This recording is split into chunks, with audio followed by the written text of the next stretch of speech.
Pan-Africanists, we believe in freedom of religion. Marcus Garvey was a Christian. Yeah. El Hajj Malik El Shabazz Malcolm X was a Muslim. Yeah. So we believe in freedom of religion. I have no issue with your religion unless your deity looks like your enemy. So if you run around with a white Christ, we got a problem. Because as Pan-Africanists, we believe in self-determination. Jesus should look like me because I'm African. Not only should Jesus look like me because I'm African, Jesus was an African, and Jesus was born in a cave in Ethiopia. And it wasn't until the Nicene Council of 325 that Emperor Constantine changed that fact and said Jesus was born in a manger in Bethlehem. Prior to the Nicene Council of 325, the whole world knew that Jesus was a blue, black, purple African who was born in Ethiopia. We must find his real name, Netanyahu. That one is a fake name for Israel. He's got his real European name because he's not a Jew.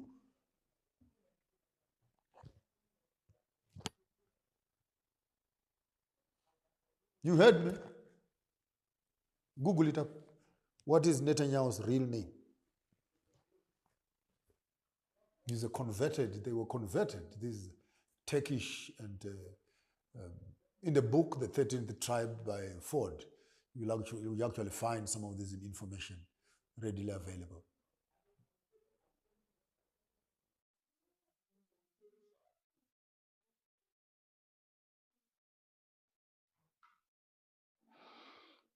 It was common practice for Zionist immigrants at the time to adopt a Hebrew name. Nathan Mileikovsky began signing some of the articles he wrote. By the lost tribe of Israel!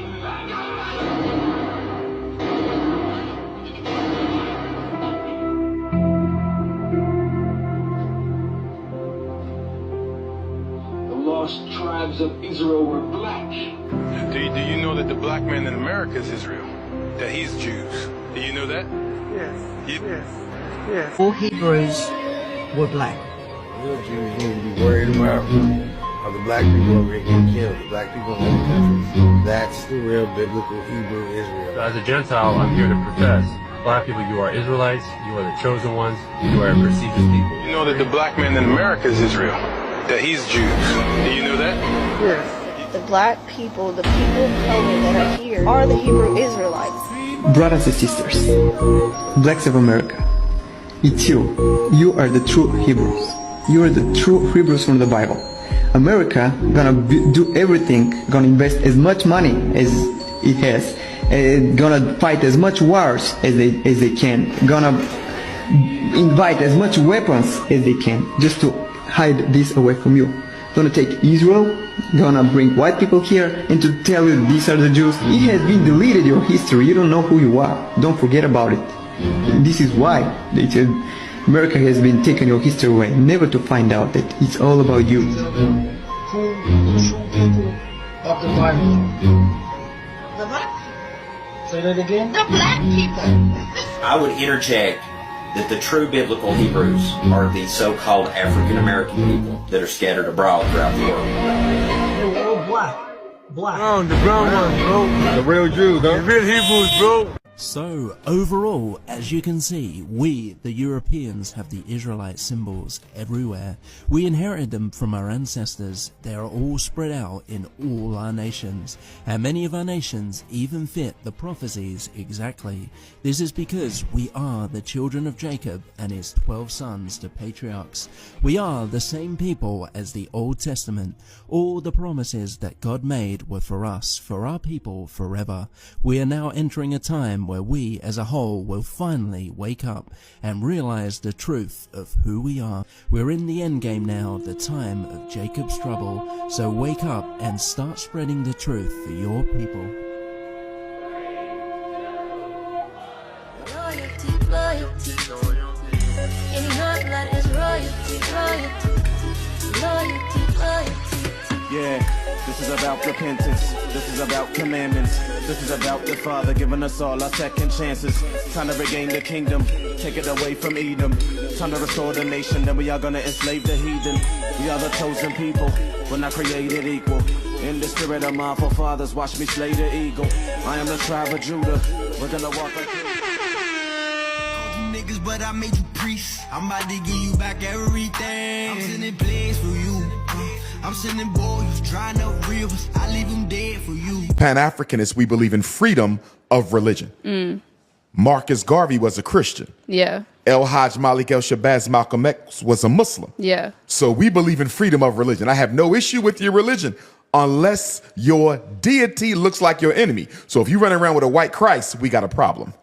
Because as Pan-Africanists, we believe in self-determination. Jesus should look like me because I'm African. Not only should Jesus look like me because I'm African, Jesus was an African, and Jesus was born in a cave in Ethiopia. And it wasn't until the Nicene Council of 325 that Emperor Constantine changed that fact and said Jesus was born in a manger in Bethlehem. Prior to the Nicene Council of 325, the whole world knew that Jesus was a blue, black, purple African who was born in Ethiopia. The knowledge. Okay. We must find his real name, Netanyahu. That one is a fake name for Israel. He's got his real European name because he's not a Jew.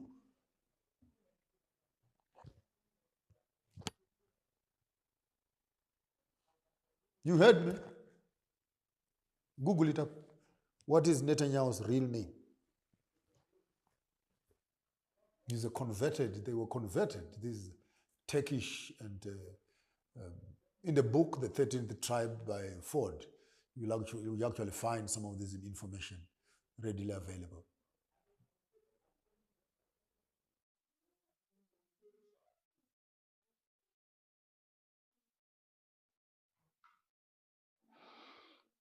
It was common practice for Zionist immigrants at the time to adopt a Hebrew name. Nathan Mileikovsky began signing some of the articles he wrote. Netanyahu, the Hebrew version of his name, and his son adopted this and his family name. So his real name is Nathan Mileikovsky. I didn't know this. Okay. Part of learning and growing. So his real name is Nathan. Yeah. Not Benjamin. No, his real surname is Mileiskovsky, not Netanyahu.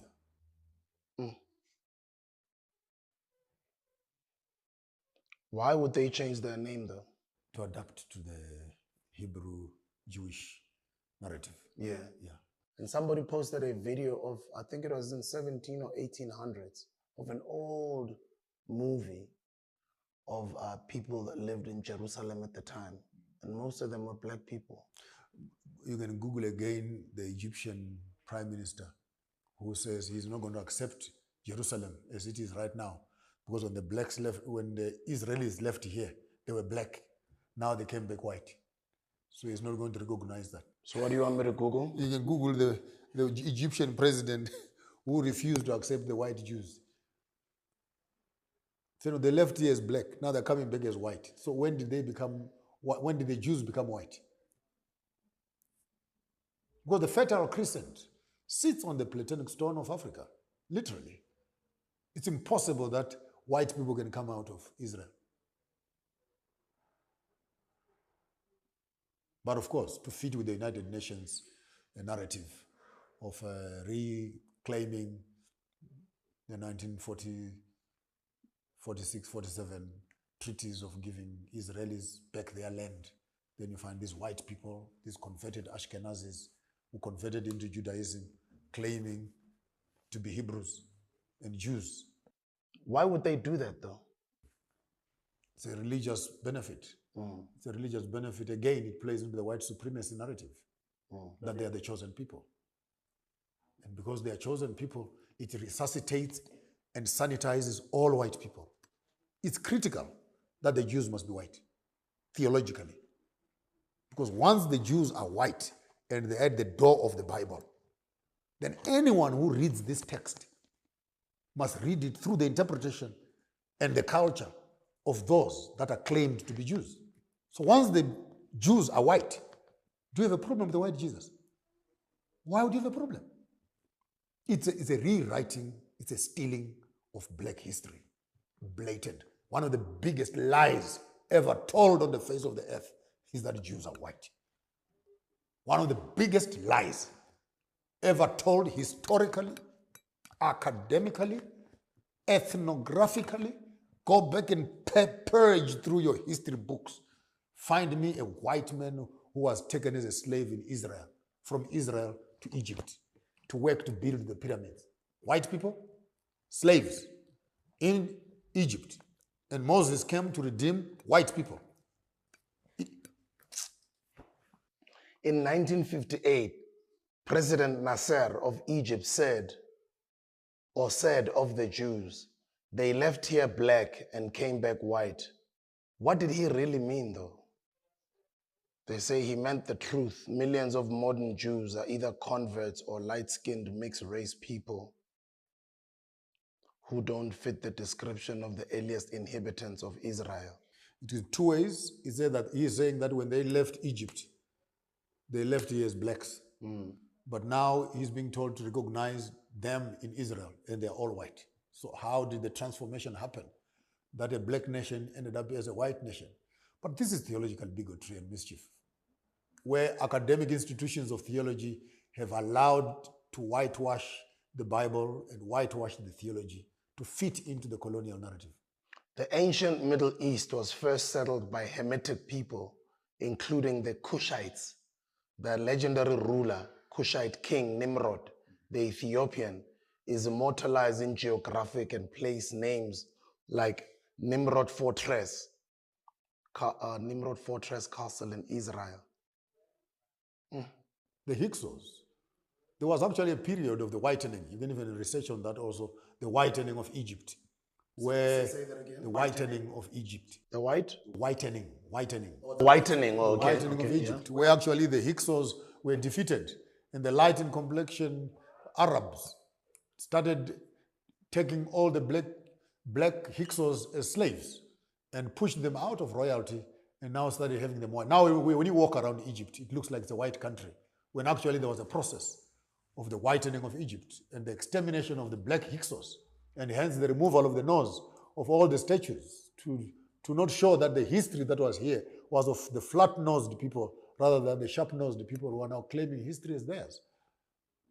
The whitening of Egypt is a controversial idea that has been used to claim that ancient Egypt was a white civilization. However, mainstream Western scholars reject the idea.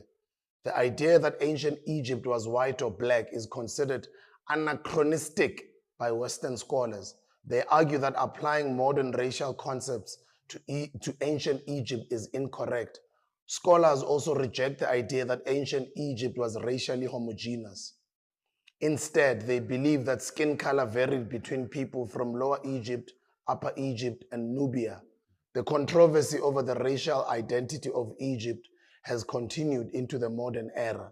And why again, let's put these two arguments back to back. Number one, you have a religious argument, which gives you the white people as Jews. Number two, you have an academic argument, which is now trying to exterminate the black history and make it white. So see what's happening here. Academically, by claiming the history of Egypt as white history, you have been able to remove black people away from innovation, from academics, from history, as the originators and the most ancient civilization on the face of the earth. You claim that history, make Cleopatra white woman, make the pharaohs white people, make Moses taking the Israelites out of Egypt, make them white. That whole movie, rubbish, scandalous narratives. So by taking away our history and by sitting at the door of religion, you are able to brainwash people that they're inferior to you because their civilization, without them, there's no civilization. Without them, there's no salvation. So the white people become the gatekeepers of your economy, your history, and your religious expression. It can't be more blatant than that.